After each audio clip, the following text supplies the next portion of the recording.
Welcome to Telangana number 1 digital channel తొలి వెలుగు. 10 ఏళ్ల బీఆర్ఎస్ ప్రభుత్వం పోవడానికి, కాంగ్రెస్ ప్రభుత్వం రావడానికి రెండు కారణాలు. ఒకటి కాంగ్రెస్ ఇచ్చిన హామీలు, రెండోది social media. Social media major పాత్ర పోషించింది అనడంలో ఎలాంటి అతిశయోక్తి లేదు. ప్రస్తుతం టీపీసీసీ మీడియా సెల్ చైర్మన్ సామా రామ్మోహన్ రెడ్డి గారు ఉన్నారు. వాళ్ళని అడిగి ఈ మధ్యలో కొన్ని సోషల్ మీడియాలో టీపీసీసీతో పాటు కాంగ్రెస్ని ఒక ఆట ఆడుకుంటుంది అని చెప్పొచ్చు. దీనికి సామా రామ్మోహన్ రెడ్డి ఎలాంటి సమాధానాలు ఇస్తారో చూద్దాం. Welcome sir, welcome to GPR special show. స్ట్రైట్గా ఒకటి అడుగుతాం. పార్టీకి గుండెకాయే సోషల్ మీడియా అయిపోయింది కాంగ్రెస్కి. ఆ గుండెకాయ ఇప్పుడు పనిచేస్తుందా? పార్టీకి గుండెకాయ ప్రవీణ్ గారు ఇప్పుడు కార్యకర్తలు. సో కార్యకర్తలు పనిచేస్తున్న రోజులు ఏ పార్టీ అయినా కూడా ప్రాస్పర్ అవుతూనే ఉంటుంది. అయితే అధికారంలో మేము లేనప్పుడు కూడా పార్టీ జెండాని భుజాల మీద ఎత్తుకొని గుండెలల్లో గుండె నిండా అభిమానం పెట్టుకొని అండ్ కేసీఆర్ కుటుంబం చేస్తున్నటువంటి అరాచకాలని అసలు ఏ రకం కూడా భయపడకుండా ప్రజల్లోకి పోయి కొట్లాడినటువంటి దాంట్లో 100కి 100% క్రెడిట్స్ అనేటటువంటిది కాంగ్రెస్ పార్టీ కార్యకర్తలకు ఇవ్వాల్సిందే. వాళ్ళందరినీ ధైర్యంగా ముందుకు నడిపించినటువంటి మా యొక్క అధినాయకత్వం, అది రేవంత్ రెడ్డి గారైనా లేకపోతే మా యొక్క మిగతా సీనియర్ లీడర్ అందరూ కూడా వాళ్ళు ఆ రోజు చేసినటువంటి ఆ యొక్క పోరాటాన్ని చూసి స్ఫూర్తి చెందినటువంటి మాలాంటి వాళ్ళందరం కూడా కదం తొక్కినాం కాబట్టి ఈరోజు మేము అధికారంలోకి వచ్చినాం. మీరు చెప్పింది కూడా నిజమే. 2 కారణాలు అని చెప్పి అన్నారు, కానీ ఆ 2 కారణాలు ఒకటి పథకాలు, తర్వాత సోషల్ మీడియా అన్నారు. అయితే పథకాలు సోషల్ మీడియా అనే దానికంటే ముందు కూడా కేసీఆర్ యొక్క అరాచకపు పరిపాలన అనేటటువంటిది ప్రధానంగా చూడాల్సినటువంటి అంశం అని నేనైతే భావిస్తాను. ఈ మధ్యలో సోషల్ మీడియాలో బాగా బీఆర్ఎస్కి ఒక ఆయుధం లాంటిది దొరికింది. మీరు ట్విట్టర్లో ఒక పోల్ పెట్టారు. మా ఏడాది పాలన గురించి చెప్పండి అని గొప్పగా చెప్పారు. పరీక్ష పేపర్ రాసింది మీరే, ప్రిపేర్ చేసింది మీరే, రాసింది మీరే, ఫెయిల్ అయింది మీరే లాగా లేదా ట్విట్టర్ పరిస్థితి? మీరు పెట్టిన పోలు అంటే ట్విట్టర్లో జరిగినటువంటి ఆ రోజు పోల్కి సంబంధించినట్టు దాని వివరణ అదే రోజు సాయంత్రం పూట సోషల్ మీడియా చైర్మన్ మీడియా ముఖంగా వచ్చి చెప్పిండు. అది వాళ్ళు ఎందుకు పెట్టిరు ఏందని వాస్తవానికి మా అందరి నాలెడ్జ్లో కూడా లేనటువంటి విషయం అది. ఇప్పుడు నేను మీడియా అండ్ కమ్యూనికేషన్, చాలా మంది నన్ను సోషల్ మీడియా అనుకుంటారు. నేను సోషల్ మీడియా చైర్మన్ కాదు, నేను మీడియా అండ్ కమ్యూనికేషన్ సంబంధించి అంటే కాంగ్రెస్ పార్టీలో ఉంటున్నటువంటి అధికార ప్రతినిధులు అందరం ఉంటాం. మేము అధికార ప్రతినిధులందరం కూడా కాంగ్రెస్ పార్టీకి సంబంధించినటువంటి ఏ అంశాలు ఏ లైన్ తీసుకొని మనం మాట్లాడాలి, మన పథకాలు జనాలకు పోవాలి అని అంటే బలంగా మనం గొంతెత్తి ఏ అంశాలను మనము చెప్పాల్సినటువంటి బాధ్యత ఉంటుంది అనేది ఎప్పటికప్పుడు మేము సమీక్షించుకుంటా మా అందరి కామన్ గ్రూప్స్ పెట్టుకొని మేము షేర్ చేసుకుంటూ ముందుకు పోయేటటువంటి వ్యవస్థకి నేను చైర్మన్. అది కూడా పార్టీకి నేను మీడియా అండ్ కమ్యూనికేషన్స్కి చైర్మన్. అయితే సోషల్ మీడియా అనేటటువంటిది సపరేట్ వింగ్. చాలామంది ఏంటంటే నేను ఒక అధికార ప్రతినిధి లెక్క నేను చాలా డిబేట్లలోనో లేకపోతే ఇట్లా కౌంటర్స్ ఇచ్చేటటువంటి దగ్గర కనిపించేసరికి బీఆర్ఎస్ పార్టీ ఇక వాళ్ళ గురించి మనకు తెలిసినటువంటిదే కదా. ఎప్పుడైనా కుతంత్రాలు చేయాలన్నా, కుళ్ళులు లేకపోతే కుతంత్రాలు కుట్రలు లేకపోతే ఇంకేదైనా బట్టగాల్చి మీద వేయాలన్నా సోషల్ మీడియాకి అసలు ఏదో సామా రామ్మోహన్ రెడ్డి చైర్మన్ అనేటువంటిది కావాలని వాళ్ళు ఏదో పుష్ చేసినటువంటి అంశాలు, అదేదో నన్ను బిలిటిల్ చేసేటటువంటి ప్రయత్నాలు చేసిరే తప్ప అది సోషల్ మీడియా తీసుకున్నటువంటి నిర్ణయాలు వాళ్ళు ఎందుకు తీసుకురో కూడా వివరించారు. అది దానికి గలటువంటి కారణాలు సపరేట్గానే మా యొక్క పీసీసీ గారు ఆయన పర్యవేక్షణలో ఉంది. దాని గురించి ఏం చేయాలనో అది చేస్తూ ఉన్నారు. ఇప్పుడు 1 సంవత్సరం నుంచి ప్రశాంతంగా నేను ఓడిపోతే ఫామ్ హౌస్లో పడుకుంటాను క్లియర్గా చెప్పిండు కేసీఆర్. ఇప్పుడు పడుకున్నైనా లేపించినట్టు అయిపోయింది కదా మీ పరిస్థితి ఈ పోల్తోని అనుకోవచ్చా? బీఆర్ఎస్ అసలుకి లేదు అని చెప్పేసి మీ కాంగ్రెస్ సోషల్ మీడియా కానీ మీ పార్టీ నేతలు చెప్తున్నారు. ఇది బీఆర్ఎస్కి కేసీఆర్కి ఒక బూస్టప్ ఎలక్షన్ ముందు, లోకల్ బాడీ ఎలక్షన్స్ ముందు ఒక బూస్టప్ ఇచ్చినట్టు అయిపోయిందా? అంటే బూస్టప్ అని ఎట్లా అంటాం లేండి. సోషల్ మీడియా పోస్ట్కి కేసీఆర్ లేచి వచ్చి మరి నిజంగా అంత బూస్టప్ అయితే ఎమ్మెల్సీ అభ్యర్థిని పెట్టాలి కదా, పెట్టలేడు కదా. అంతేకాకుండా వాళ్ళ పార్టీ అనేటటువంటిది ఒక ఎండమావి లెక్క పరిస్థితి వాళ్ళది. ఎందుకు అని అంటే వాళ్ళు సోషల్ మీడియా మాధ్యమాల్లో మాత్రమే ఏదో కౌంటర్లు అనేటటువంటిది అబద్ధపు ప్రచారాలు అనేటటువంటి చేస్తారు తప్ప వాళ్ళు మైదానంలో ఉండి చేస్తున్నటువంటిది ఏం లేదు. నిజంగా మైదానంలో పోయి నిజంగానే వాళ్ళ నుంచి గెలిచినటువంటి ఎమ్మెల్యేలు మైదానంలోనే ఉండి పనిచేస్తున్నటువంటిది ఏమైనా తీర్థనలు మనం చూస్తలేము. ఎందుకంటే వాళ్ళ అధినాయకుడే ప్రతిపక్ష నాయకుడు అయి ఉండి ఫామ్ హౌస్లో పోయి వండుకున్నటువంటి పరిస్థితి. ఆయననే వండిని ఇక మాకు వచ్చింది ఏందని చెప్పి ఎవరి కాళ్ళు వాళ్ళు రెస్ట్ తీసుకుంటున్నటువంటి పరిస్థితి. క్షేత్రంలో ఉండి పనిచేస్తుంది, ప్రజలకు అందుబాటులో ఉన్నది. ఈరోజు చెప్పినటువంటి పథకాలను మేము ఇంప్లిమెంట్ చేసుకుంటూ ముందుకు పోతుంది మా ప్రభుత్వం, ప్రజాప్రభుత్వము. అది ముఖ్యమంత్రి రేవంత్ రెడ్డి గారి దగ్గర నుంచి మొదలు పెట్టుకుంటే మా మంత్రులైనా లేకపోతే క్షేత్రస్థాయిలో మా యొక్క ఎమ్మెల్యేలైనా కింది దాకా కూడా మేమున్నాం ఈరోజు ప్రజలకు అందుబాటులో. వాళ్ళు ఎడున్నారు. ఇప్పుడు మీడియా సెల్ గురించి మాట్లాడు. మీడియా సెల్ అంత గట్టిగా కౌంటర్ ఇయ్యలేని పరిస్థితిలో ఉన్నది అనుకున్నాం. కావాలని చెప్పేసి రేవంత్ని ఇరకాటంలో పెట్టే పనిలో ఉన్నదా మీడియా సెల్?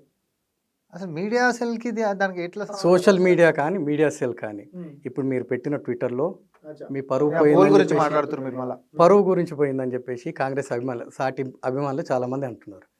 ఇప్పుడు కాంగ్రెస్ పార్టీ ఓనర్ అని అనుకుంటే రాష్ట్రానికి ఓకే, ప్రభుత్వానికి రేవంత్. ఇప్పుడు రేవంత్ని కావాలని టార్గెట్ చేసినట్టు అనిపిస్తుంది లేదా మీకు ఇది?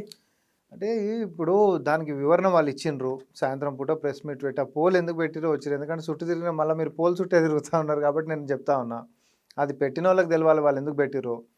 తర్వాత పెట్టిండ్రు, దాని తర్వాత దానికి ఇబ్బంది అయింది. తర్వాత మా పీసీసీ గారు కూడా స్పందించారు, లేదా చేయడం అట్లాంటిది అనేది తప్పని చెప్పి ఆయన వ్యాఖ్యానించడం కూడా జరిగింది. తర్వాత దానికి వివరణ ఇస్తూ సాయంత్రం పూట ప్రెస్ మీట్ పెట్టి మరి ఆ సోషల్ మీడియా చైర్మన్ వచ్చి చెప్పిండు. సరే ఆ వివరణ కూడా అది దాని వెనకాల ఏంది లాజిక్ అనేటటువంటిది నాకు వ్యక్తిగతంగా నాకైతే అర్థమైంది ఏం లేదు. అది పునరావృతం కాకుండా చూసుకోవాల్సినటువంటి బాధ్యత మాత్రం ఖచ్చితంగా మా పార్టీ మీద ఉంది. అట్లాంటి తప్పులు మాత్రం ఇంకొకసారి పునరావృతం కాకుండా ఉంటాయి అనేటటువంటి నమ్మకం కూడా మాకుంది. రీసెంట్గా పొంగులేటి మీద ఒక ఎమ్మెల్యే ఓపెన్గా ఛాలెంజ్ చేశాడు. నా జాగాలు గుంజుకోబోతున్నాడు, అందుకనే నేను అతని మీద కంప్లైంట్ చేస్తున్నాను అని చెప్పి ఒక కట్ట తీసుకొచ్చేసి పీసీసీ దాంట్లో మీటింగ్లో పెట్టారని చెప్పేసి జనాలందరికీ తెలిసినది. ఇది నిజాలా? తప్పదు, ఇవన్నీ దుష్ప్రచారాలు. ఎమ్మెల్యే వచ్చి అట్లా మంత్రి మీద చేసిండు, ఇవన్నీ ఏంటి అని అంటే ఇగో ఇట్లాంటి అబద్ధాలని ఎగ్జాంపుల్ నేను ఉదాహరణ చెప్తున్నా ప్రవీణ్ గారు మీకు. ఇప్పుడు మొన్న ఇదే ట్విట్టర్లో కేటీఆర్ ఖమ్మం జిల్లాకు సంబంధించినటువంటి మిర్చి రైతులు అని చెప్పి ఒక వీడియో పెట్టిండు. పెట్టేసేసి కనీస మద్దతు ధర రాక గుండెలు బాదుకుంటున్నటువంటి రైతు చూస్తే మా కళ్ళలో నీళ్ళు వచ్చేస్తున్నాయి, అసలు అట్లాంటి పరిస్థితి ఎవరు కూడా రావద్దు అని చెప్పి మొత్తం కుటుంబం స్పందించినటువంటి పరిస్థితి, మా మీద దుమ్మెత్తి పోసినటువంటి పరిస్థితి. తీరా సీన్ కట్ చేసేస్తే అసలు ఆ పెట్టినటువంటి వీడియో ఎప్పటిది, ఎవరు అధికారంలో ఉన్నప్పటిది, మీరు మీ అయ్యా అధికారంలో ఉన్నప్పటిది 2018 వీడియో. ఆ రోజు ఆనాడు క్షేత్రస్థాయిలో రైతన్నల యొక్క దీన పరిస్థితిని అది కల్లారా కనిపిస్తున్నటువంటి వీడియో. ఆ తర్వాత తెలుసుకొని మేము ఎక్స్పోజ్ చేయగానే, నేను వ్యక్తిగతంగా పెట్టిన ఎక్స్పోజ్ చేయగానే అది డిలీట్ చేసినటువంటి పరిస్థితి. సో ఇట్లాంటి అబద్ధాలని జనాలకి పుష్ చేసేది, అబద్ధం అని తెలిసినప్పుడు కూడా 4 సార్లు అబద్ధం చెప్పారు, అదే నిజమని నమ్ముతారు అనేటటువంటి వారి యొక్క వైఖరి ఏదైతే ఉందో, అధికారంలో ఉన్నప్పుడు అబద్ధాలే చెప్పారు, అరాచకాలు చేసుకుంటా. ఈరోజు ప్రతిపక్షంలోకి వచ్చి కూడా ప్రజల్ని ముంచడానికి మళ్ళీ అబద్ధాలే చెప్తున్నారు తప్ప నిజంగా ప్రతిపక్షంలో ఉండి అవును మేము పథకాలు ఇస్తున్నాము, 10 మందిలో ఇగో 7గురికి వచ్చినా ఇంకా 3గురికి రాలే, వీళ్ళు అన్ని అర్హతలు ఉన్నాయి, వీళ్ళని ఎందుకు ఏరని చెప్పి క్షేత్రస్థాయిలో అటు అధికారులనైనా లేకపోతే ప్రజాప్రతినిధులనైనా మమేకం చేస్తూ మా యొక్క దృష్టికి తీసుకొని వచ్చేటటువంటి కార్యాచరణ చేయండి అని మేము అడుగుతా ఉన్నాం. అసెంబ్లీకి రండి, అసెంబ్లీకి వచ్చి కొట్లాడుండ్రి, మా యొక్క వైఫల్యాలకి ఏమని ఉంటే మీరు చెప్పుండ్రి, మీరేం చేసిండ్రు మేమేం చేసిండ్రో కూడా మాట్లాడుకుందాం. మేము ఇప్పుడు చేస్తున్నటువంటి దాంట్లో కూడా లోపాలు ఏమైనా ఉంటే ఎత్తి చూపితే మేము దాన్ని సరిదిద్దుకునేటటువంటి కార్యాచరణ కూడా చేస్తామని స్వయాన ముఖ్యమంత్రి గారు మంత్రిని కేసీఆర్ గారి ఇంటికాడికి పంపించిండు. ఇట్లాంటిది ఎప్పుడన్నా స్వతంత్ర భారతదేశంలో పండుకున్నటువంటి ప్రతిపక్ష నేతని నువ్వు అసెంబ్లీకి రా, నీ డ్యూటీ నువ్వు చేయని చెప్పి పంపించినటువంటిది ఉండేనా? మేం చేసినాం. ఎందుకంటే పరిపాలన చేస్తున్నటువంటి దాంట్లో పారదర్శకత అయినా దమ్ము ధైర్యంతో నిజాయితీగా మేము ఉన్నాం కాబట్టి ప్రతిపక్ష నాయుడు పండుకున్న వచ్చి ప్రశ్నించని చెప్పి మేము అడుగుతున్నాం. వాళ్ళు ఏదో ప్రశ్నిస్తుంటే మైకులు బంద్ చేసి మేము మార్షల్స్ని పెట్టి బయటికి వెళ్ళగొడుతుంది కాదు కదా వ్యవస్థ. గతంలో మీరున్నప్పుడు అట్లుండే, ప్రతిపక్షాల గొంతు నొక్కినటువంటిది. ఇప్పుడేమో పండుకొని మేము లేపుతుంటే కూడా లేవలేనటువంటి పరిస్థితులలో ప్రతిపక్ష నాయకుడు ఉన్నాడని చెప్తున్నాను నేను. పొంగులేటికి సీఎం రేవంత్ మధ్యలో చెడిపోయింది.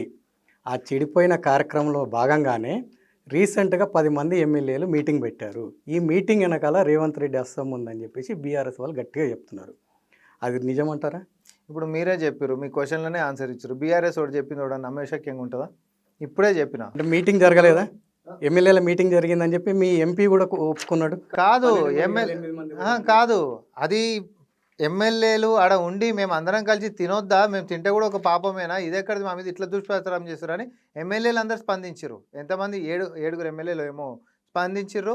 అసలు మేమేదో కలిసి తిందామనంటే నీకెన్ని వస్తున్నాయి నిధులు, నాకెన్ని వస్తున్నాయి నిధులు, పోటాపోటీ అనేటటువంటిది పెరగాలి, నాకు కూడా ఎక్కువ నిధులు తెచ్చుకోవాలి, నేను ఆ నియోజకవర్గాలను ఎక్కువ అభివృద్ధి చేసుకోవాలి అనేటటువంటిది మాట్లాడుకోవద్దా? అట్లంటే గతంలో బీఆర్ఎస్ ఉంటున్నప్పుడు ఇతర దేశాల్లో ఎంజాయ్ చేసినటువంటి ఎమ్మెల్యేల లెక్క కాదు కదా మా ఎమ్మెల్యేలు. కనీసం నియోజకవర్గాలలో పరిపాలన అనేటటువంటిది ఇంకా బాగా ఎట్లా నిధులు తెచ్చుకోవాలనేటటువంటి దాని మీద చర్చలు చేసుకున్నాం. దాంట్లో తప్పేముందండి? దానికి మంత్రులకి ముఖ్యమంత్రి గారికి పడదు అనేటటువంటిది ఎట్లా ప్రవీణ్ అన్న నాకు అర్థం కాదు. నిన్న మందకృష్ణ మాదిగ గారు వచ్చిండ్రు. పొంగులేటి గారు, రేవంత్ రెడ్డి ముఖ్యమంత్రి గారు కలిసి లేరా? ఏ అంశంలోనైనా మంత్రుల సమావేశాలైనా లేకపోతే ఇంకొకటైనా ఇట్లాంటి అబద్ధాలకి మనం కన్సిడరేషన్‌లోకి తీసుకున్నా గూడా ప్రజల యొక్క సమయము వృధా చేసినోళ్ళం అయితామని అనుకుంటున్నాను. అభివృద్ధి గురించి చెప్పుకోవాలనుకుంటే ఓపెన్‌గా అన్ని విషయాలు తెలిసి చెప్తారు. 100%. అభివృద్ధి అనేది ఫుల్ ఫ్లెడ్జ్‌గా కనబడుతుంటది. ఏమి చెప్పలేకపోతున్నారు. పలానా క్వెషన్ ఏసినా గానీ చెప్పేసి అవునా? కాదా? ఈ లెవెల్‌లో అంటే మీరు చేసిన అభివృద్ధిని ఆడ కనబడతది. లేదంటే చెప్పేంత స్థాయిలో ఉంటాయి. అయి 2 లేకుండా పోతున్నాయి మీ మంత్రుల దగ్గర. ఏంటి కారణం? అట్లేం లేదు. బ్రహ్మాండంగా ఏ శాఖ మంత్రులని వాళ్ళ దగ్గరకు పోయేసేసి అడిగితే ఖచ్చితంగా ఆ శాఖలో జరుగుతున్నటువంటి అభివృద్ధి ఫలాలు అనేటటువంటిది ఖచ్చితంగా అందరూ కూడా చెప్తా ఉన్నారు. ఎందుకంటే ఈరోజు మీడియా అనేటటువంటిది మేము చెప్పినటువంటి పనులు చేయకపోతే ఈరోజు ఊకునేటటువంటి పరిస్థితి ఏం కాదు. సామాజిక మాధ్యమాలు అనేటటువంటి ఊకునేది కాదు. ప్రజలందరూ కూడా అన్ని విషయాలు చూస్తూ ఉన్నారు.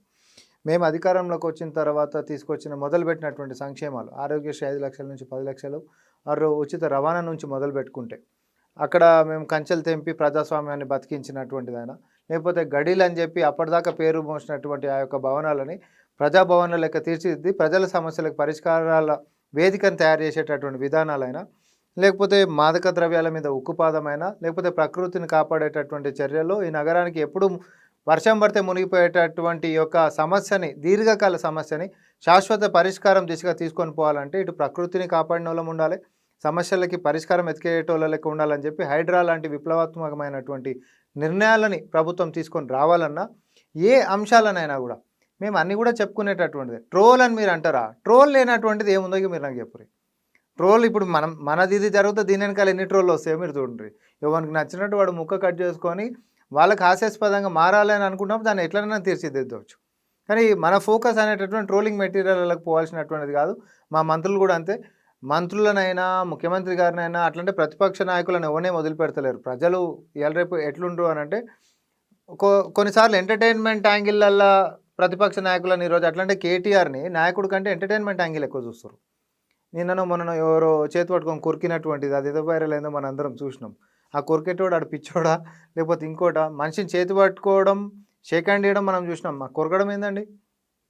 సో నీ కార్యకర్తలు నీ చుట్టుముట్టు ఉంటున్న వాళ్ళ పరిస్థితి ఎట్లుంది అని అంటే పిచ్చి బట్టి కొరుకుతున్నటువంటి పరిస్థితికి వచ్చిందని ట్రోల్ చేస్తూ ఉన్నారు. సో దాంట్లో ఇక దాని గురించే మనం చర్చ చేసుకుందామా, లేకపోతే తెలంగాణ ప్రగతి, లేకపోతే తెలంగాణకు సంబంధించి రావాల్సినటువంటి నిధులు, లేకపోతే కేంద్రం నుంచి మనకు రావాల్సినటువంటి మన హక్కులు, ఈ చర్చలకు పోదామా? సీరియస్ రాజకీయాలు, రాజకీయ నిర్ణయాలు మాట్లాడుకోవాలంటే ఒక లెక్క ఉంటుంది. సోషల్ మీడియా ట్రోలింగ్ మెటీరియల్ మాట్లాడుకోవాలని అంటే అన్లిమిటెడ్గా ఉంటుంది. అది కూడా చెప్తున్నా, అన్లిమిటెడ్గా. సో మనం దీంట్లోకి పోయి ఆ చర్చలకు పోతే అదొకటి. అభివృద్ధి ఫలాలు, మా ప్రభుత్వము, మా నిర్ణయాలు, మా పథకాలు, లేకపోతే మా యొక్క పారదర్శకత గురించి మాట్లాడుకుంటే ఇదొకటి. నేను ఫస్ట్ దానికే కన్ఫైన్ అయి ఉంటాను. ఇంతకు పొంగులేటి బాంబుల పరిస్థితి ఏంది? ఎక్స్పైర్ అయిపోయాయా? ప్రతిదానికి ఒక టైం బాండ్ అనేది ఉంటుంది. ఆ ఎక్స్పైర్ అయిపోయినట్టేనా బాంబులు? అంటే పొంగులేటి గారు చెప్పింది టైం బాంబులు. అవి టైం వచ్చినప్పుడే పేలుతాయి. అవి దానికి ఇంకా టైం సెట్ చేయలేదు మీరు? లేదా టైం ఉంది. అది టైం ఎట్లుంటుంది అని అంటే పరిస్థితులకు తగ్గట్టుగా అది ఆ టైం వచ్చినప్పుడు పేలేటటువంటి బాంబులే. అవి ఉతకపోయే బాంబులేం కాదు. ఆయన చెప్పినటువంటి లక్ష్మీ బాంబులు కాదు మీరు అనే టైం బాంబులు. ఇక లక్ష్మీ బాంబులా, సుతిల్ బాంబులా, మొత్తం మీద అయితే పేలుతాయి. ఖచ్చితంగా టైం బాంబులు, ఖచ్చితంగా టైం బాంబులు ఖచ్చితంగా పేలుతాయి. మొత్తం మీద ఆయన పెట్టుకున్న టార్గెట్ మీద పేలుతాయా లేదంటే ఆయన కింద పేలుతాయా? అంటే గత ప్రభుత్వంలో అధికారంలో ఉండి ఎవరైతే అవినీతికి పాల్పడ్డారో వాళ్ళది పేలుతాయి. వాళ్ళ సీట్ల కింద ఉన్నాయి కాబట్టి వాళ్ళే వెళ్తాయి. మీ పోలు జంపింగ్ ఎమ్మెల్యేలకు ఒక భయము, రెండోది బీఆర్ఎస్కి ఒక మంచి ఊపు అని చెప్పేసి వాళ్ళు చాలా సంతోషంగా ఉన్నారు. అంటే ఇప్పుడు రీసెంట్గా దానం నాగేందర్ కేటీఆర్ని కలిశాడని ఒక విషయం అయితే సోషల్ మీడియా కాదు జనరల్గా తిరుగుతుంది. అందరి మీ గాంధీ భవన్లో తిరుగుతుందా, బీఆర్ఎస్ భవన్లో తిరుగుతుందా, ఈ చక్కర్లు కొడుతున్నాయి ముచ్చట్లు. అయితే నిజంగా కేటీఆర్ను దానం కలిశాడా? ఈ రీసెంట్గా 18వ తారీఖు పోస్ట్ పోన్ అయినది సుప్రీంకోర్టు తీర్పు. ఆ తీర్పు కంటే ముందే మీ ఎమ్మెల్యేలు, మీకు సపోర్ట్ చేస్తున్న ఎమ్మెల్యేలు ఉంటారా, తిరిగి వెళ్ళిపోతారా? అసలు ఆడనే ఉండేటోళ్ళు అయితే ఇళ్ళకి రారు కదా. అని ఇంకొక ముఖ్యమైనటువంటి విషయం ఏంటంటే ఇక్కడికి వస్తే మేము మంత్రి పదవులు ఇస్తామనో, లేకపోతే ఇంకేదైనా మీకు లాభాలు చేకూరుస్తామనో, లేకపోతే ఇంకేదైనా ప్రమాణాలు మేము చేసినటువంటి దాఖలాలు లేవు.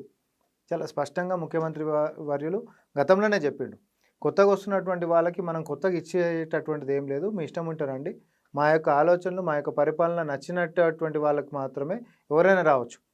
దీంట్లో ఎట్లాంటి ఒత్తిడులు ఏం లేవు. గతంలో బీఆర్ఎస్ పార్టీ అధికారంలో ఉన్నప్పుడు ఎమ్మెల్యేలని అయానా బయానా బెదిరిచ్చేసేసి 2/3 మెజారిటీని మొత్తం కూడా డిఫెక్షన్ ఎమ్మెల్యేస్ని కూడా మెర్జింగ్ అనేటటువంటి సిస్టంలోకి తీసుకొని వచ్చి 6 నెలల పాటు జాయినింగ్ సెషన్స్ చేసిన తర్వాత టోటల్ని మెర్జ్ చేసినటువంటి చరిత్ర మనకు తెలుసు. అందులోనే మంత్రివర్గంలోకి స్థానాలు కల్పించినటువంటి అవకాశవాద రాజకీయాలని పొందినటువంటి వాళ్ళు ఇచ్చినటువంటి వారి చరిత్రను తెలంగాణ చూసింది. మేము అట్లాంటిది గిట్ట ఏమైనా చేస్తున్నామా ప్రవీణ్ గారు? మేము అసలు చేస్తలేం కదా. సో వాళ్ళు ఉంటారా ఉండరా అనేటటువంటి దాంట్లో క్వశ్చనే రేజ్ కాదని నేను అంటున్నా. ఎందుకంటే వాళ్ళకి ఇళ్ళకి వస్తే కొత్తగా వచ్చినటువంటి లాభం ఏం లేదు. కానీ మా యొక్క పరిపాలన నచ్చి వచ్చినటువంటి వ్యక్తులు మళ్ళీ ఏదో పోలు ఇట్లాంటివి పిచ్చి పిచ్చి విషయాలను చూసేసేసి వెళ్ళిపోతారు అనేటటువంటి ప్రశ్ననే ఉత్పన్నం కాదని చెప్పి నేను భావిస్తా ఉన్నా. రీసెంట్గా దానం మైపాల్ రెడ్డి గీత దాటినట్టు అనిపించలేదా? ఓపెన్గా మీడియా ప్రెస్ మీట్లు పెట్టేసి మీడియా వాళ్ళని పిలిచి గట్టిగా ఇది జరగాలి అలా జరగాలి ఏదన్నా ఉంటే సీఎం రేవంత్ దగ్గర తెలుసుకుంటా అంటున్నాను. గీత దాటినట్టు కదా. కాంగ్రెస్ పార్టీలో చేరిన తర్వాత కాంగ్రెస్ పార్టీలో ప్రజాస్వామ్యం ఉంటుంది. ఇప్పుడు కేసీఆర్ గడిల కాడ ఉండి కనీసం అపాయింట్మెంట్లు దొరకలేనటువంటి పరిస్థితులు మనం చూసినాం. అట్లాంటిది ఇక్కడ కాంగ్రెస్ పార్టీలో స్వేచ్ఛగా మాట్లాడేటటువంటిది భావ ప్రకటన అనేటటువంటిది మనందరికీ కూడా బాగా తెలుసు.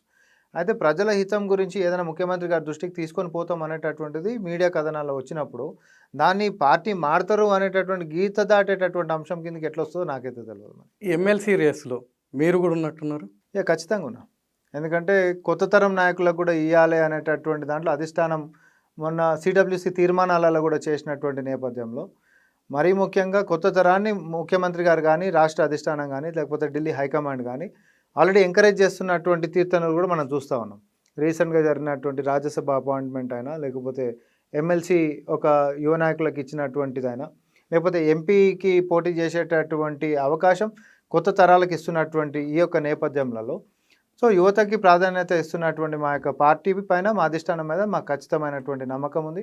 మా యొక్క గలాన్ని కూడా సభలో వినిపించేటటువంటి అవకాశం ఇస్తారనేటటువంటిది మాకు బలంగా ఉంది. అవకాశం రావాలని మేము కూడా కోరుకుంటున్నాం. రైట్. గడిల పాలన గురించి చెప్తున్నారు మీరు. సీఎం రేవంత్ ప్రతిపక్ష నేతగా ఉన్నప్పుడు చాలాసార్లు కేసీఆర్ గడిల పాలన ఆయన ఎక్కడ కూర్చుంటే అక్కడ సీఎం అనుకుంటున్నాడు, ఇంకా దొరల రాజ్యం నడుస్తుందన్నాడు. రీసెంట్గా ప్రతి ప్రోగ్రాంలో కానీ క్యాబినెట్ మీటింగ్ కానీ సిఎస్తో పాటు మీటింగ్లు కానీ ఏది జరిగినా సీఎం రేవంత్ ఇంటి దగ్గరనే జరగడం. దీన్ని పటేల రాజ్యం అన్నారా? ఎట్లా అంటారు నాకు ఒకటి అర్థం కాదు. గడీలు కట్టుకొని పెద్ద పెద్ద గోడలు పెట్టుకొని దాని మీద కంచెలు వేసుకొని పోలీస్ పహారాల మధ్యలో ప్రజల్ని కలవకుండా అహంకారంతో ఈరోజు ప్రజాస్వామ్యాన్ని ఆ రోజు కూనీ చేసి పడేసేసి అసలు నీ సొంత క్యాబినెట్ల మంత్రులకు కూడా అపాయింట్మెంట్ ఇవ్వలేనటువంటి దాన్ని అహంకార ధోరణి అని అన్నాము. ఆ రోజు గడీల పరిపాలన అని చెప్పి మేము 100% మేము అన్నాం, బరాబర్ అన్నాము. మా యొక్క నాయకుడు రేవంత్ రెడ్డి గారు అన్నారు. ఈరోజు ముఖ్యమంత్రి అయిపోయిన తర్వాత అసలు ప్రజలకే యాక్సెసిబిలిటీ లేనటువంటి సచివాలయం ప్రజలకి మేము ఓపెన్ చేసినాం. ఏదైతే ప్రగతి భవన్ అని చెప్పి గడీలు కట్టుకొని కేవలం నీ కుటుంబానికి మాత్రమే యాక్సెస్ పెట్టుకొని నువ్వు అనుకున్నోడిని మాత్రమే లోపల పిలిపించుకునేటటువంటి ఆ యొక్క భవనాలని ప్రజాభవన్ లెక్క తీర్చిదిద్ది ఈరోజు ప్రజల సమస్యలకి పరిష్కారాన్ని ఇచ్చేటటువంటి వేదికల లెక్క మేము చేసినాం. ఆ కంచెల్ని కూలగొట్టేసినాం. ఓ పక్క ప్రమాణ స్వీకారం అవుతుంటే ఇటు పక్క కంచెలు తెగిపోయినాయి. సో ఇంకోటి ట్రిపుల్ సి ఉంది, కమాండ్ కంట్రోల్ సెంటర్. అక్కడ జరిగేటటువంటి వ్యవహారాలు అక్కడ చేస్తూ ఉన్నాము. తర్వాత ఎంసీఆర్ హెచ్ఆర్డీని తీసుకోండి. ఎంసీఆర్ హెచ్ఆర్డీ దగ్గర జరిగేటటువంటి సమీక్షలు అక్కడ జరుగుతుంది. ఒక ముఖ్యమంత్రి గారు ఇప్పుడు లాస్ట్ క్యాబినెట్ మీటింగ్ ఎక్కడైంది ప్రవీణ్ గారు? సచివాలయంలోనే అయింది. సో సచివాలయంలో చేయాల్సినటువంటి పాలనాపరమైనటువంటి విషయాలు సచివాలయంలో చేస్తూ కమాండ్ కంట్రోల్ సెంటర్ నుంచి జరగాల్సినటువంటి అంశాలని కమాండ్ కంట్రోల్ సెంటర్ నుంచి చేస్తూ లేకపోతే ఎంసీఆర్ హెచ్ఆర్డీ అయినా లేకపోతే ఇంకొకటి ఖాళీ సమయం అనేది కూడా లేకుండా ఇంట్లో ఉంటే ఇంట్లో కూడా బయటికి పోయి మళ్ళీ సమయం ఎందుకని చెప్పి అధికారులను ఆడికి కూడా పిలిపించుకొని పొద్దున్న 8 గంటలకల్లా పనిచేసేటటువంటి దాన్ని గడీల పరిపాలన ఎందుకంటారు? చిత్తశుద్ధి పరిపాలన అని అంటారు. ఆ చెత్త పరిపాలనకి రేవంత్ రెడ్డి గారి చిత్తశుద్ధి పరిపాలనకి చాలా తేడా ఉంది. కాంగ్రెస్ పార్టీ అంటే ప్రజాస్వామ్యం ఎక్కువ. ఓ వర్గాన్ని మీ అధికార పార్టీ ఎమ్మెల్సీ ఘోరంగా తిట్టుతున్నాడు. అయినా కానీ మీరు జస్ట్ షో పుటప్ లాగా షో కేస్ నోటీస్ ఇచ్చేశారు. ఆఖరికి హైకోర్టు సీరియస్గా అంటే తప్ప మీరు నోటీస్ ఇవ్వలేదు అనేది ఆ వర్గం వాదన. మీరు ఓపెన్గా అన్ని కులాలు అన్ని మతాలు కలిపితేనే కాంగ్రెస్ అనేది మీ భావన. మరి ఇట్లా ఒక వర్గాన్ని ఎంకరేజ్ చేస్తూ ఇంకో వర్గాన్ని మీ పార్టీ వాళ్ళని తిడుతూ అట్లాంటి వాళ్ళని మీరు వెనకేసుకొని వస్తారా? ఏమైనా యాక్షన్ ఉంటుందా? అంటే ఒకటి ప్రవీణ్ గారు, అక్కడ జరిగినటువంటి విషయాలు మనందరికీ కూడా తెలుసు. ఏం వ్యాఖ్యానించిండ్రు, అంటే ఏం మాట్లాడిండ్రు, ఎట్లా మాట్లాడిండ్రు అనేటివి. దీన్ని ఫస్ట్ పీసీసీ గారు ఖండించడమే కాదు, అధిష్టానంతో మాట్లాడి షోకాజ్ నోటీస్ ఇచ్చుడు కూడా జరిగింది. దానికి వివరణ ఇవ్వాల్సిందే ఎవరిమైనా కూడా. క్రమశిక్షణ తప్పినప్పుడు ఖచ్చితంగా క్రమశిక్షణ సంఘం ముందు మనకు వచ్చినటువంటి షోకాజ్ నోటీస్కి నువ్వు రిప్లై ఇవ్వాల్సిందే. కారణాలు అనేటటువంటిది ఏదైనా చెప్పకపోతే మళ్ళీ దానికి తగ్గట్టుగానే యాక్షన్ కూడా తీసుకుంటారు. That is what Congress party is. ఎవరైనా కూడా ఆ విషయానికి వచ్చినప్పుడు. సో అది అధిష్టానం దృష్టిలో ఉంటున్నటువంటి ఈ నేపథ్యంలో మేము వ్యక్తిగతంగా మళ్ళీ దాని మీద ప్రస్తావించడం అనేటటువంటి సబబు కాదు. చాలా రోజుల నుంచి కాంగ్రెస్ ఎమ్మెల్యేలు, కాంగ్రెస్ ఆశావాదులు మంత్రి పదవి మీద చాలా ఆశలు పెట్టుకున్నారు. జంపింగ్ అయిన ఎమ్మెల్యేలకు కాంగ్రెస్ వాళ్ళకు తప్ప వేరే వాళ్ళకి ఇవ్వమని చెప్పేసి సీఎం రేవంత్ అంత ముందు కూడా చెప్పాడు. రీసెంట్గా 2-3 జంపింగ్ వాళ్ళ పేర్లు కూడా వినపడుతున్నాయి. జంపింగ్ వాళ్ళు బయటికి మళ్ళీ వెళ్ళకుండా ఇది ప్లానా, లేదంటే కాంగ్రెస్ వాళ్ళని మభ్యపెట్టే పని? ఇప్పుడు ఒకటి మాకు గౌరవనీయులు ముఖ్యమంత్రి గారి యొక్క నోట్లకేంచి ఏ మాటలు వచ్చినాయో అవి మాత్రమే మా కౌంట్. ఆయన లాస్ట్ టైం చేసినటువంటి స్టేట్మెంట్స్ ఒకటే, ఇంట్లోకి వస్తే కొత్తగా మనం ఇస్తున్నటువంటి బెనిఫిట్స్ ఏవి లేవు అనేటటువంటి మాట ఏదైతే చెప్పారో ఈ రోజటి కూడా అవే మాటలు చెల్లుబాటులో ఉన్నాయి తప్ప ఇంకెవరో రాస్తున్నారు, కథనాలు రాస్తున్నారు కాబట్టి అది అట్లనే జరుగుతుందేమో అనేటటువంటి ఒక ఊహాగానాల్లోకి మనం పోయి చర్చించాల్సినటువంటి అవసరం లేదని నేను భావిస్తా ఉన్నాను. ఎందుకనంటే అది అధిష్టానము, ముఖ్యమంత్రి గారు, తర్వాత ఢిల్లీ హైకమాండ్ అందరు కలిసి కోఆర్డినేట్ చేసి తీసుకోవాల్సినటువంటి నిర్ణయాల్లో మనము సొంతంగా ఊహించుకొని చెప్పుకునేటటువంటి అంశాలు కావు. ప్రొలాంగ్ కావడానికి మెయిన్ కారణం రీసెంట్గా రేవంత్కి రాహుల్ గాంధీకి మధ్య చెడింది కాబట్టే మంత్రివర్గ విస్తరణ అవ్వట్లేదు.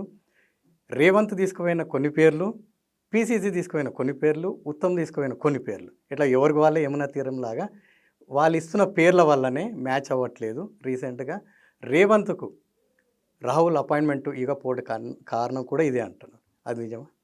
పచ్చి అబద్ధాలు ఇవన్నీ. ఏంటంటే బీఆర్ఎస్ పార్టీ వాట్సాప్లలో షేర్ చేసేటటువంటి కంటెంట్స్, తర్వాత దాని ఏదో బీజేపీ పార్టీ ఇది బాగానే ఉంది కదా అని చెప్పి షేర్ చేస్తున్నటువంటి కంటెంట్స్ తప్ప ఈరోజు ఢిల్లీ అధిష్టానము రేవంత్ రెడ్డి గారి విషయంలోనైనా రాహుల్ గాంధీ గారిది మొన్న పార్లమెంట్ తీసుకోండి, తెలంగాణలో జరుగుతున్నటువంటి పరిపాలన అది క్యాస్ట్ సెన్సస్కి సంబంధించినటువంటి విషయమైనా కూడా ఆయన ఒక ఎట్లా అనంటే హీ ఫెల్ట్ రియలీ ప్రౌడ్, ఒక గర్వంగా ఫీల్ అవుతూ నా పార్టీ మేము అక్కడ తెలంగాణలో ఉండి అక్కడ ముఖ్యమంత్రి రేవంత్ రెడ్డి గారు మా యొక్క కాంగ్రెస్ పార్టీ చేసినటువంటి ప్రతిష్టాత్మకమైనటువంటి దాంట్లో ఈ ప్రపంచానికి చాటి చెప్పినటువంటిది. మనం గిట్ట చూస్తే వాళ్ళిద్దరి మధ్యలో కమ్యూనికేషన్ గ్యాప్ ఉంది అనేటటువంటిది ఎవరు నమ్మశక్యంగా ఉంటుందా ప్రవీణ్ అన్న? ఇంతకు మించిన ఘోరం ఏముంటుంది? ఇంకోటి, రాహుల్ గాంధీ గారు, రేవంత్ రెడ్డి గారు వాళ్ళు పొద్దున్నలేసి ఎన్నిసార్లు ఫోన్ మాట్లాడుకుంటారు అనేది నీకు వినబడుతుందా, నాకు వినబడుతుందా?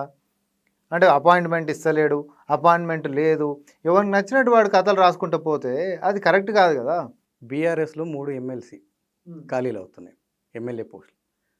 ఆ 3 ఎమ్మెల్సీలలో కొత్తగా కాంగ్రెస్ నుంచి జానారెడ్డిని ఎమ్మెల్సీగా చేసి సీఎం చేస్తారని చెప్పేసి బీఆర్ఎస్ వాళ్ళు బాగా ఫోకస్ చేస్తున్నారు. అది నిజమా? అంటే ఇప్పుడు ఇందాక చెప్పిన నేను మళ్ళీ కూడా చెప్తున్నా, బీఆర్ఎస్ వాళ్ళు చెప్పిర్రు అని అంటేనే వాళ్ళు ఖచ్చితంగా బురద రాజకీయాలు చేసేటటువంటి దాంట్లో ఎట్లాంటి ఆశ్చర్యం ఉండదు. ఎందుకు అనంటే మీరు చెప్పినట్టు 3 ఖాళీ అవుతలేవు, మొత్తం 5 ఖాళీ అవుతున్నాయి. 5 ఖాళీ అవుతున్నాయి. 5 మాకుంటున్నటువంటి సంఖ్యాబలం మీదకించి 4 వచ్చేటటువంటి అవకాశాలు మెండుగా మాకున్నాయి.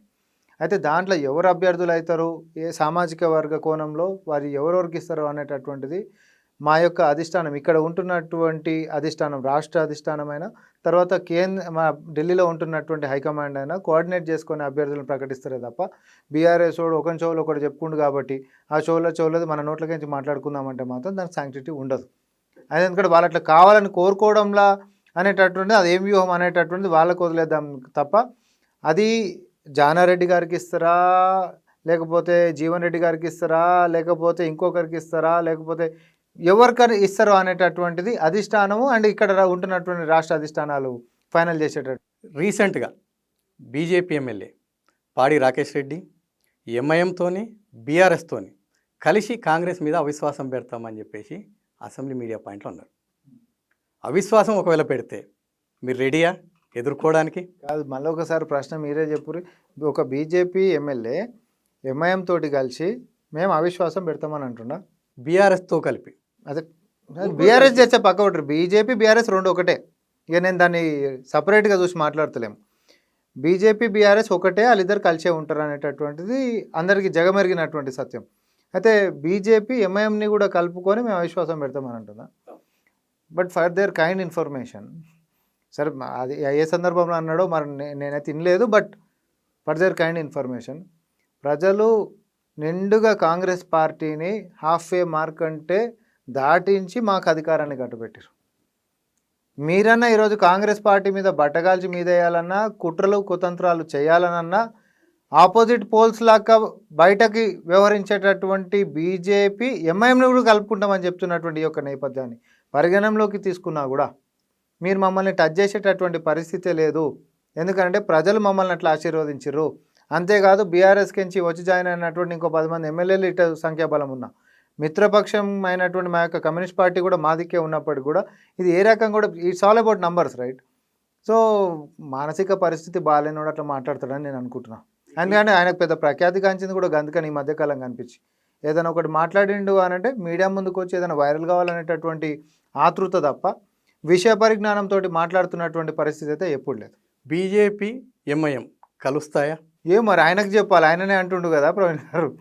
ఇప్పుడు ఆయననే అంటుండు కదా, అధికారం కోసం ఏదైనా కామన్ పార్టీ. ఇప్పుడు గతంలో కలవలే కాశ్మీర్లో బీజేపీ పీడీపీ ఇద్దరు కలిసి పొత్తు పెట్టుకొని అధికారాన్ని అప్పుడు చెలాయించి పిచ్చిరు కదా. ఈడ బయటకు వచ్చి జనాలని విడదీసి ఏదో రాజకీయాలు చేసేటటువంటి కుట్రలు చేస్తారు తప్ప రాజకీయం విషయానికి వచ్చినప్పుడు బీజేపీ అనేటోడికి అసలు ఎథిక్స్ మోరల్స్ లాంటివి ఎక్కడ ఉన్నాయి? కాశ్మీర్లో కూడా అదే పని చేశారు కదా, బీజేపీ పీడీపీ తోటి పొత్తు పెట్టుకుంది కదా. అప్పుడు రీసెంట్గా మీ మిత్రపక్షం సిపిఐ స్థానిక సంస్థల ఎన్నికలకు సపరేట్గా పోతామని చెప్పేసి అంటుంది. మీకు వాళ్ళకి ఎక్కడ చెడింది? సపరేట్గా పోవడానికి కారణం ఏంటి? అంటే చెడింది అనేటటువంటి అంశం ఎక్కడ లేదు. వాళ్ళు మాకు, మేము వాళ్ళకి, మేము అనుకున్నటువంటి మాట ప్రకారం మేము ముందుకు పోతా ఉన్నాం, కలిసే పోతున్నాం. అట్లాంటి డిఫరెన్సెస్ ఏం లేవు అనేటటువంటి దాంట్లో నాకు గట్టి నమ్మకం ఉంది. రీసెంట్గా హరీష్ రావు మీరు కొన్ని హామీలు ఇచ్చారు, ఆ హామీలు నెరవేర్చలేదు కాబట్టి త్వరలో పాదయాత్ర చేపట్టాలని ఒక ప్లాన్లో పెట్టుకున్నాడు. ఈ పాదయాత్రని మీరు ఎట్లా చూస్తారు? ఇది అసలు పాదయాత్ర కాదు, అది కల్వకుంట్ల కుటుంబం మీద దండయాత్ర. ఎందుకంటే వాళ్ళ కుటుంబంలో జరుగుతున్నటువంటి కుంపటి ఏంటిది అంటే ఎవడు ముందు అనేటటువంటిది ఉంది. ఈ మధ్యకాలం కొంచెం కేటీఆర్ లాస్ట్ టైం పాదయాత్ర చేసి వైఫల్యం చెందాడు. సో ఆయన ఫెయిల్ అయ్యిండు అనేటటువంటి కాడ నేను కొంచెం సక్సెస్ కావాలనేటటువంటి ఒక దాంతో ఆయన ముందుకు పోవడం.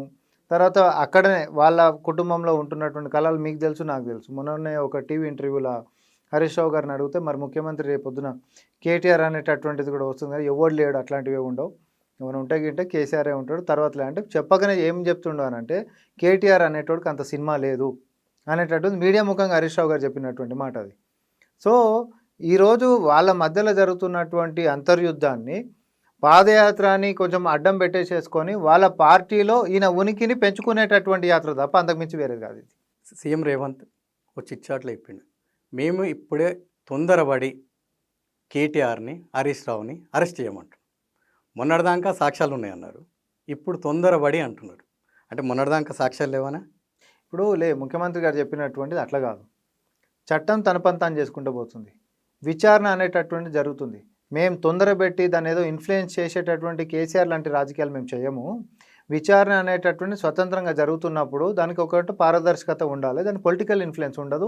అండ్ మేము వెండేటా పాలిటిక్స్ చేస్తలేమని చెప్పని అన్నారు. వెండేటా అంటే కక్షపూరితమైనటువంటి రాజకీయాలకి కాంగ్రెస్ పార్టీ కానీ నేను వ్యక్తిగతంగా కానీ నేను ప్రోత్సహించట్లేదు.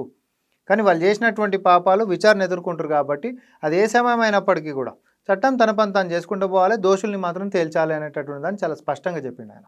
ఫోన్ ట్యాపింగ్ కేసు మీద కూడా సుప్రీంకోర్టు రీసెంట్గా కొట్టింది. ఇంకెన్ని రోజులు సాగదీస్తారండి? దానికి కంక్లూజన్ కానీ ఎండుగానే ఏమైనా ఉంటుందా? ఇప్పుడు వీడికించి చేసినటువంటి వాళ్ళు విదేశాలలో పోయి ఉండి ఇప్పుడు విదేశాలలోకి మనం బయట పోయి పోలీసు వాళ్ళు పట్టుకొని వచ్చేసేటటువంటి వ్యవస్థ ఉండదని మీకు తెలుసు, నాకు తెలుసు. అసలు ఇక్కడ ఒకప్పుడు అధికారి లెక్క నియమించి వాళ్ళతో ఈ వికృతమైనటువంటి విషయాలు చేపించి తర్వాత దేశ సరిహద్దులు దాటించి ఈరోజు కూడా వాళ్ళని అక్కడ ప్రొటెక్ట్ చేసేటటువంటి విషయాలు అన్నీ చేస్తున్న సంగతి మనకు తెలుసు. కానీ వీటన్నిటిని కూడా ఒక లైనప్లోకి తీసుకొని రావాలంటే దెర్ ఇస్ అ ప్రొసీజర్. మనకు నచ్చినట్టు ప్రవీణ్ గారికో లేకపోతే రామ్మోహన్ రెడ్డికో నచ్చింది కాబట్టి ఒక ఫ్లైట్ తీసుకొని పోయి ఎక్కించుకొని గుంజుకొచ్చేసేటటువంటి వ్యవహారం కాదు. దేశ సరిహద్దులు దాటినాయి అని అంటే దానికి కొన్ని రూల్స్ అండ్ రెస్ట్రిక్షన్స్ ఉంటాయి. రాష్ట్రం నుంచి ఇంకో రాష్ట్రంకి అని అంటేనే రూల్స్ అండ్ రెస్ట్రిక్షన్స్ ఉంటాయి, చట్టాలకు లోబడి మనం పనిచేయాల్సినటువంటి అవసరం ఉంటుంది. సో ఇవన్నిటిని పరిగణనలోకి తీసుకొని వచ్చి మనకుంటున్నటువంటి పరిధిలో ఖచ్చితంగా కూడా వేగవంతంగా చేసేటటువంటి దాని మీదనే పోలీసులు విచారణ చేస్తున్నారు అనేటటువంటిది ఉంది. కానీ రాజకీయ నాయకులు దాంట్లోకి ప్రమేయం చూపించి మీరు ఇది చేస్తలేరు అది చేస్తలేరు అని అనడానికి లేదనేది నేను స్పష్టంగా చెప్తున్నాను. అట్లని ఎవరి మీద విచారణ ఆగదు, ఎవరిని ఏదో దగ్గర తీసేటటువంటిదో లేకపోతే ఆధారాలు లేవనేటటువంటి విషయం ఇక్కడ రాదని స్పష్టం చేయదలుచుకున్నాం. రీసెంట్గా ఫామ్ హౌస్లో రాజయ్య, బీఆర్ఎస్ మాజీ ఎమ్మెల్యే రాజయ్య కేసీఆర్ని కలిశాడు. కేసీఆర్ని కలిసినప్పుడు కేసీఆర్ ఒకటి చల్లటి వార్త చెప్పాడట రాజయ్యకి, తొందరలోనే ఎన్నికలు వస్తాయి బై ఎలక్షన్లో, నువ్వు నిలబడతావు, నువ్వు గెలుస్తావు పో బిడ్డ అన్నాడు. అవునా? నిజంగా బీఆర్ఎస్ పార్టీ మైదానంలో గెలిచేటట్టు ఉంటే కేసీఆర్ అనేటువంటి ఫామ్ హౌస్లో ఎందుకు పంతాడు? మైదానంలో ఉండాలి కదా. జరుగుతున్నటువంటి ఎమ్మెల్సీ దాంట్లో అభ్యర్థులు లేకుండా పరిస్థితి ఎందుకు ఉంటుంది? ఆ పార్టీకి అభ్యర్థిని నిలబెట్టాలి కదా. అవన్నీ ఏం లేవు. ఏంటంటే చెవులకు ఖుష్ ఖబర్ చెప్పేసేసి పంపించుడు కేసీఆర్కి అలవాటు. ఇది ఎప్పటి సందో ఉన్నటువంటిది, ఇప్పుడు కాదు. ఈ ఉద్యమ సమయం నుంచి మొదలు పెట్టుకుంటే మన ఏది ఇప్పుడు ఫామ్ హౌస్కి పరిమితమైన దాకా ఇప్పుడు రాజయ్యతో మాట్లాడినటువంటి అంశం కూడా గదే. చెవులకి ఖుషిగా అనిపించేసేసి మాట్లాడిపించి పంపించేసేటటువంటి అలవాటు ఉన్న కేసీఆర్ని పెద్ద మనవిగా అలా పార్టీ నిజంగా బలంగా ఉందా బలహీనంగా ఉందా అనేది ప్రజలకు తెలియాలి. ఉప ఎన్నికలు వస్తాయా ఆయన చెప్పినట్టు? ఉప ఎన్నికలు ఎన్నిసార్లు వచ్చినాయి? ఇప్పుడు బీఆర్ఎస్ పార్టీ ఉన్నప్పుడు వేరే పార్టీలకి కూడా జాయిన్ అయినరు, లేకపోతే అక్కడి నుంచి ఇక్కడ కూడా వచ్చిండ్రు. సో ఎన్నిసార్లు ఉప ఎన్నికలు వచ్చినాయి? కోర్టు పరిధిలో ఉంటున్నటువంటి వ్యవహారాలతో ఉప ఎన్నికలు వచ్చినటువంటి సందర్భాలు ఎన్ని ఉన్నాయి? ఇవన్నీ ఏంటంటే వాళ్ళు ఏదో టైంపాస్కి ముచ్చట మాట్లాడుకుంటూ పోతున్నారు కాబట్టి మనం ఏదో దాని టైంపాస్కి తీసుకోవాల్సిందే తప్ప దాని అంత సీరియస్గా తీసుకోవాల్సిన అవసరం లేదు అనిపిస్తుంది. మీరు మొత్తం మీద కేసీఆర్ మాటలు చాలా లైట్గా తీసుకుంటుంది కాంగ్రెస్, పిచ్చ లైట్గా తీసుకుంటున్నాం మేము. ఇది టీపీసీసీ మీడియా కమ్యూనికేషన్ చైర్మన్ సామ రామ్మోహన్ రెడ్డితో జీపీఆర్ స్పెషల్ లైవ్ షో. ప్రపంచంలో ఏ మూల ఏ క్షణం ఏం జరుగుతుందో వేగంగా తెలుసుకోవడానికి తొలి వెలుగు వాట్సాప్ ఛానల్ని ఫాలో చేయండి.